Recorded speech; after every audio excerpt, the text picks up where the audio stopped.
Sa ngayon, Ma'am Ana, kasi no, parang dumadami daw ha, kasi base doon sa mga nakita natin ng mga report, dahil dito lang sa atin sa Pilipinas lang, may mga nababalitaan tayo saan mang lugar, sa Zamboanga, may nababasa tayo sa Pangasinan, Camarines Norte, saan pa ba, ang dami nating nabasa na parating may ganitong casualty. So sa ngayon ba, Ma'am Ana, may kinalaman itong climate change o climate crisis natin sa dami ng kidlat na tumatama? Opo, ma'am. Yung kidlat po kasi, ma'am, nangyayari po siya kapag meron po tayong thunderstorm o yung mga pag-ulan po sa hapon or gabi po natin madalas nararanasan. So, yung sa dami po, every may thunderstorm po, so may kidlat po. So, siguro po, mas nagiging aware lang po tayo ngayon. Kaya mas napapansin natin na parang dumadami. Pero dahil nasa tag-ulan po tayo ngayon, madami at madalas po talaga yung mga pagkidlat dahil nga mataas po yung tsansa ng mga pag-ulan po natin ngayon dahil nasa tag-ulan na panahon po tayo. So talagang yung kidlat talagang sa tag-ulan lang, ano?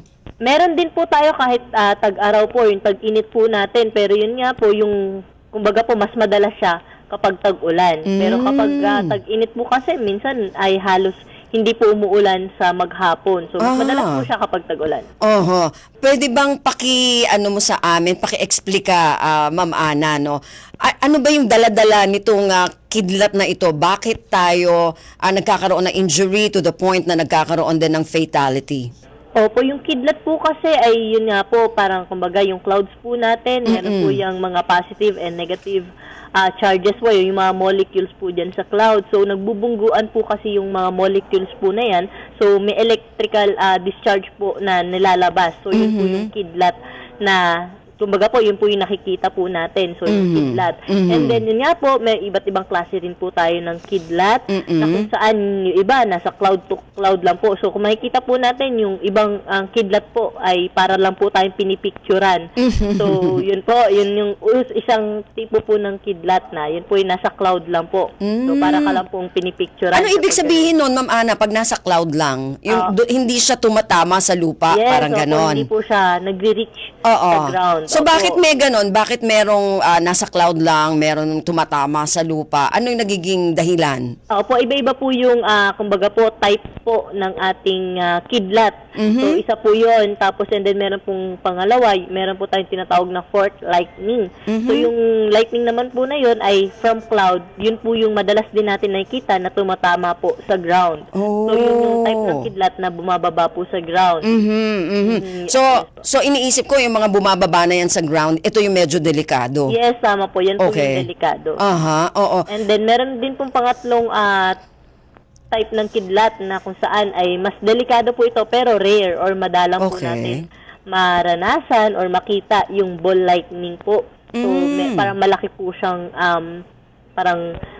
po siyang kidlat na kumbaga pag natamaan ka po agad or yung poste, kapag natamaan po yung poste, posibleng maputol po yung poste sa lakas po ng kanyang ano. Pero yun naman po ay rare or madalang po. So, madalas po talaga natin nakikita yung sheet lightning, yung para ka lang pong pinipicturan.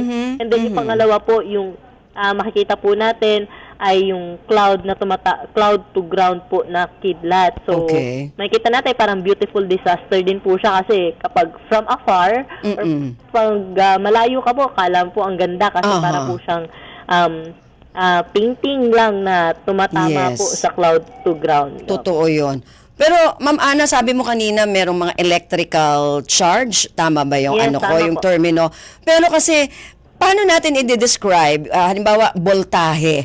Yon, gaano ka lakas yung voltahe na tumatama sa ground, yung mga kidlat na yan. At saka, yung usually na nakamamatay o nagkakaroon ng injury.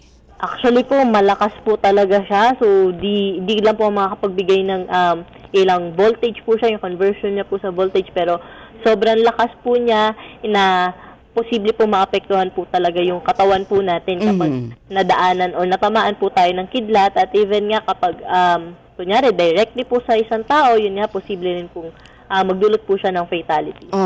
Paano ba yung nangyayari, no? Kasi may mga babasa tayo na yung mga iba naman natatamaan pa rin ng kidlat. Minsan kahit nasa loob na ng kubo, for example, ano, o kaya nasa loob ng bahay, o kaya ay sabi nila kasi wag iiwas tayo dun sa mga matataas, 'di ba? Yes, Kasi tama. yun yung una daw na tama po. na tinatamaan. So, gusto ko lang malaman kung fact ba yan o myth, at ano ba yung mga myth at saka mga fact pagdating dyan sa lightning o kidlat.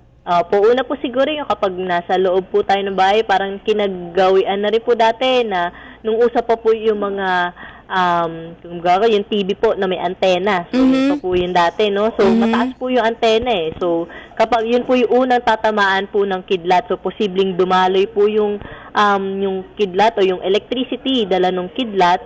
So, yun po, posibleng masira nga po yung appliance po natin o yung for example, yung TV, posible nga po siyang masira dahil nga may electrical discharge or meron po electricity na kaya pinapatay po natin yung TV. Yun po ay fact.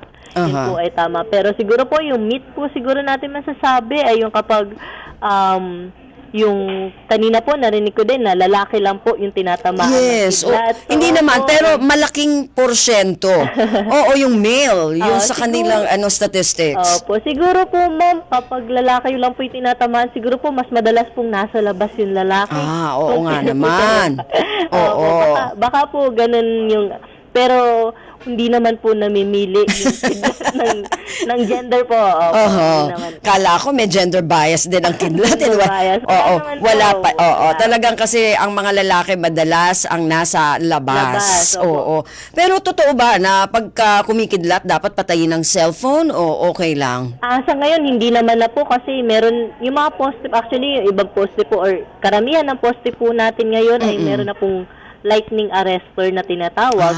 Okay. So, kapag, kumaga po, di ba, yung poste po, matataas. So, kapag may kidlat, doon na po didiretso. So, na-arrest na po. Meron na pong So, ganun hindi na naka-install pumupunta doon sa Yes, iyong opo. sa iyong cellphone. Cellphone, hindi na po. Maliban na lang kung nandun ka, siguro lang to, no, Ma'am Ana? Opo. Siguro kung dala ka ng cellphone tapos wala namang matataas na, mas mataas pa kaysa sa'yo dun sa lugar na yon. Possible yon, di ba? Yes, tama po, Ma'am Ben. Doon na lang po siya madalas mangyari sa mga open ground na wala pong matataas na areas or for example, open ground po siya and then may isang puno lang po na pinamataas. So, madalas doon nga po sa puno tatama bago po sa'yo.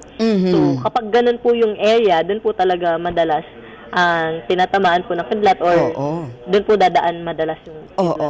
Ano usually ang nangyayari? Meron ba tayong mga datos, Ma'am Ana, for example, kung katulad nun, may nabasa tayo, totoo ba yon na halimbawa nagkaroon ka ng injury, medyo magkakaroon ng problema sa isip o mga sleep disorder, ano ba usually yung nagiging permanent injury na dahil dun sa kidlat o lightning? Yes nga po, yun na po, madalas nagkakaroon po siya na epekto po sa ating katawan kapag natamaan po tayo nun. So, posibleng, it depends po kasi kung gaano po kalakas po yung tama sa atin nung kidlat po.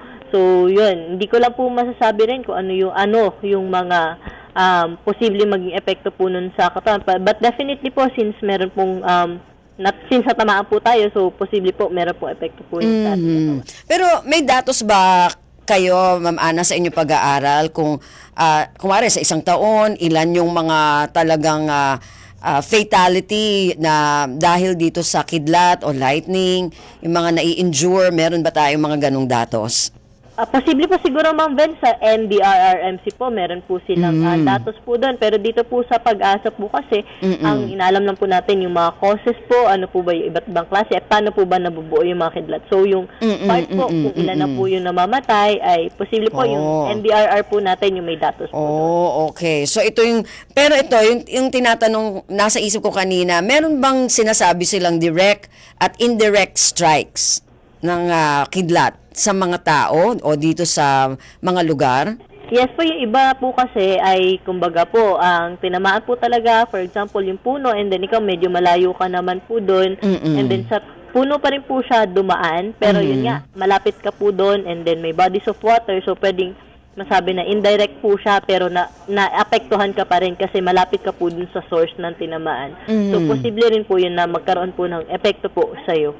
Or Okay. sa tao po na posibleng tinamaan po nung kidlat. Ayun, so ganun pala yun. Ano? Indirect at direct din na pag-strike Opo. ng kidlat sa atin.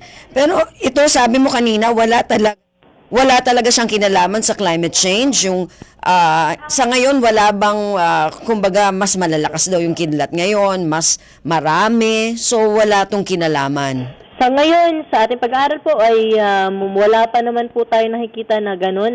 Yung dami po ng kidlat ay nakarelate po sa climate change. So, mas marerelate ko po siya, ma'am, na kapag tag-ulan po, mas madami po talaga yung mga lightning occurrences dahil nga mas mataas po or mas since ang pinag-usapan po natin kapag may ula or kapag may thunderstorm po, may mga pagkidlat po talaga tsaka pagkulog. So, mas madami po siya during the tag-ulan season po natin kumpara po kapag tag-init po. Oh, totoo ba, Ma'am Ana, na usually common itong nagkakaroon ng mga victim o nabibiktima dun sa mga rural areas? Posible rin po, pero yun nga po, wala po tayong datos po ngayon na kung ilan po yung or wala po mga pag-aaral din kung mas madami po sa rural area. Okay. Pero kung may possibility na gano'n, ano kaya ang nagiging dahilan? Siguro nga po hindi ko talaga po masasagot kung ano po yung posibleng reason po bakit po dun sa area po na yun. Siguro ma'am, maganda rin po siyang pag-aralan po kung ano po yung mga possible. Yun po. na nga eh. Ito Ma'am Ana ha, na meron din tayong mga naririnig na may mga pwede bang gawing may mga pag-aaral na pwede daw na itong kidlat ay makolekta natin tapos magamit natin bilang reserba na enerhiya. Pwede ba yon? Ayan ang hindi ko rin actually ma'am. Hindi rin po ako sigurado ma'am kung for example, aware lang po kami na meron pong mga lightning arrestor itong ating mga poste po ng kuryente pero hindi po natin sure kung ano po yung iba pa po nilang gamit or ano po yung ginagawa po doon. Pero wala kayong mga ganon na kumbaga ay napapag-aralan na pwedeng magamit o makolekta. Opo ma'am, siguro ma'am hindi na po siya sa pag-asa po, posible na po kung meron po mga engineers or electricians po yung for example yung Meralco or yung mga company po natin, so posible sila po yung mag-conduct ng ganung study. Pero possible ba yun? Sa tingin mo, Ma'am Ana? Through research ay posible naman po siguro or depende po sa magiging outcome po ng research po ng mga electrical engineers po. Okay. So, sa ngayon, Ma'am Ana, no, gusto natin ding malaman kung itong, kasi nga, sabi nga natin kanina, medyo napapadalas nga yung mga tinatamaan ng kidlat, no? At mostly, sinasabi nila, nandun sa rural area. So, ano yung mga pwede nating, kumbaga, ay maging tips dun sa mga kababayan natin para maiwasan nila itong mga kidlat na ito? Okay po. Una-una po kapag dito po sa Pag-asa, nag-i-issue po tayo ng mga thunderstorm advisory. So, makikita po natin doon anong areas po yung makakaranas ng mga pagkulog, pagkidlat, or thunderstorm nga po within 2 hours po. So, may lead time po tayo doon na 2 hours. So, una po kapag may na-receive na po tayo or nakita natin na possible po yung thunderstorm sa area po natin, siguro po paghandaan na po natin agad na magkakaroon po ito ng kidlat at kulog. So, hanggat maaari, kung kaya naman po natin na hindi lumabas, ay wag po muna tayong lumabas. Or kung sakali naman po na nasa labas na tayo, narinig na po natin na kumukulog or nakita natin na kumikidlat na po at paparating na po yung pag-ulan, ay wag na rin po tayong mag-atubili na pumasok po or kumbaga, magpunta na po tayo sa office or dun po muna tayo sa area natin na kung saan ay safe po tayo. Normally, kapag thunderstorm naman po yung cause ng mga pag-ulan, ay tatagal lamang po ito ng mga 15 minutes po yung pinamabilis and then or up to 2 hours. So, para po siguro sa safety po natin ay dun po muna tayo sa safe area. And then kung yun nga po, kapag nasa open na lugar po tayo tapos tayo lang po yung pinakamataas na object po sa area po na yun, ay siguro po maghanap po tayo ng pwede po nating pag-shelteran or pagtaguan po na area. At yun nga, yung water po kasi ay yan po madalas daluyan po yan ng electricity. So hanggat maaari ay lumayo din po tayo sa bodies of water. Yun. Ayun, okay. Pero halimbawa ba, Ma'am Ana, may ano ba, may alam ba tayo din sa survival rate, halimbawa natamaan tayo ng kidlat, gaano yung porsyento na magsasurvive tayo at hindi? Opo, yun lang ma'am ay wala rin po tayong datos dito sa Pag-asa po tungkol po sa mga survival rate po kapag tinamaan po ng kidlat. Okay, so yung talagang sa Pag-asa ay yung kung paano lang tayo makakaiwas. Yes, Oo, dito sa lightning o yung mga kidlat. At muli, inuulit natin, Ma'am Ana, no, sabi mo nga, walang kinalaman ang climate change kasi nandyan lagi ang kidlat. Ngayon ay sabi mo parang nababalita lang. Mas nababalita ngayon compared dati. Siguro posible po na mas aware na po tayo ngayon sa mga ganito po kaya mas parang nagiging alarming po siya sa atin. Pero yun nga po, dati pa rin naman po ay meron din naman po mga naranasan na mga pagkidlat, mga pagkulog. Meron din naman po dati. Ayun, okay, sige. Anyway, Ma'am Ana, maraming salamat at least meron tayong natutunan no tungkol dito sa pag-iwas sa kidlat at saka kung ano-ano yung mga klase ng kidlat na yan. May iba-iba pa palang klase, no? So, muli yung iyong message sa ating mga tagapakinig, Ma'am Ana. Yes po, sa ating mga tagapakinig po ngayon ay meron po tayong binabantayan na bagyo sa loob po nating area of responsibility. Ito po si Typhoon Goring. So ngayon po ay nasa layo na po itong 185 kilometers east-northeast ng Apari, Cagayan at inaasahan po natin na magdudulot po ito ng malakas na bugso ng hangin at mga pag-ulan partikular na dyan nga po sa may Cagayan Valley region pati na rin sa Aurora. At bukod po sa mga areas na yan, makakaranas din po tayo ng mga pag-ulan dito sa Metro Manila or malaking bahagi po ng Luzon. Simula po ngayong araw hanggang sa next week po to, dala naman po ng habagat. Kaya doble ingat po sa ating mga kababayan sa banta po ng mga pagbaha at mga pagguho ng lupa. Okay, ayan. Ako, babantayan natin na naman si Typhoon Goring.